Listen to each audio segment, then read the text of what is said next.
In the spring of 2013, in the rolling hills of southeast Iowa, Jason and Angela Johnson launched Lucky George Farm.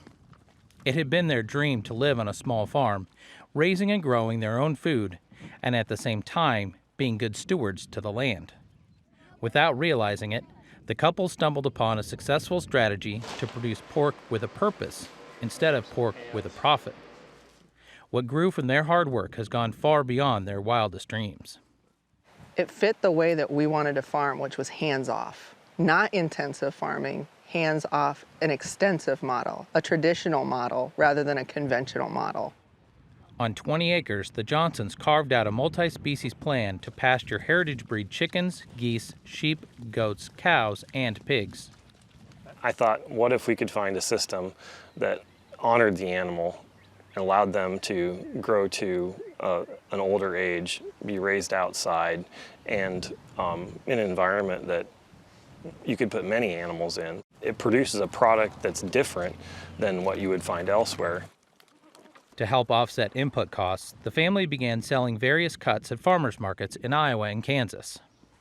Word spread about their product line, and an urban audience started to take notice. More products that you can offer, you can bring to the customer, drives an interest. So there's certain producers that maybe only have beef or maybe only pork, but if somebody walks up to our booth, they're like, oh, you have quail eggs, you have chicken eggs, you have mutton, which is an adult sheep. That's something that nobody sells. We have goat meat, and we have large black pigs. So, there's an interest there that just doesn't exist among other producers. They had been searching for pork that would be healthy enough to meet their dietary demands and be hardy enough to thrive in an outside environment like Lucky George Farm. All the characteristics the Johnsons were looking for were found in the large black heritage breed. We bought the farm for us. We did not buy the farm to be a business. And it was totally a shock and surprise the first 6 months when we found out other people wanted our meat. Some of those other people showing interest in Lucky George products are part of a movement known as Cochon 555, a group that promotes heritage breed pork and those who produce it. Through culinary competitions staged across the country, organizers pair up top chefs with small family farms in an effort to raise awareness about the unique breeds. And when you find it, it's small family farmers who are raising it. It can't exist on an industrial level. So it's almost every time that you buy heritage breed pork, chew on it, you're just supporting family farming. It's a direct hit. Organizers at the Minneapolis semifinal Cochon 555 event began looking to pair up the Johnson family with a top chef who wanted to work with the large black breed. Jorge Guzman, executive chef for Surly Brewing Company in Minneapolis, Minnesota, answered the call. It's a heritage breed that you don't see very often. So even promoting the fact that you're doing a large black, like people are like, well, what's that? Like, when's the last time you heard of a large black hog?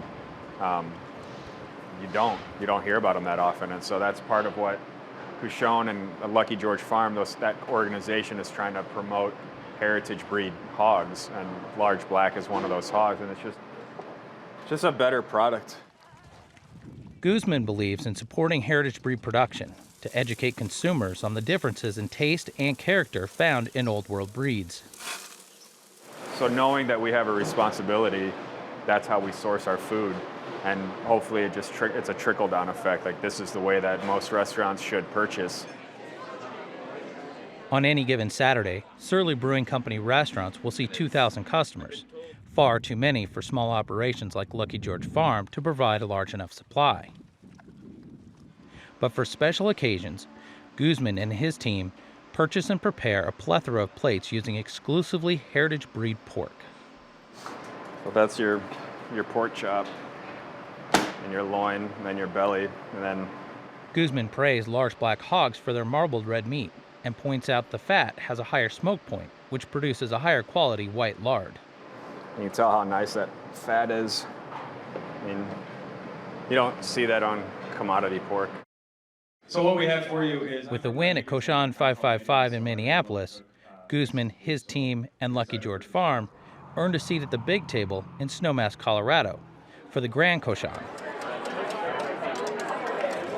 10 teams from across the country went head-to-head in hopes of being recognized as having the best tasting pork in the country. Each team presents their dish to numerous judges and hundreds of guests who vote for the best bite of the day. But no matter who wins, exposure and awareness of heritage breed pork and the farmers who produce it is the real prize.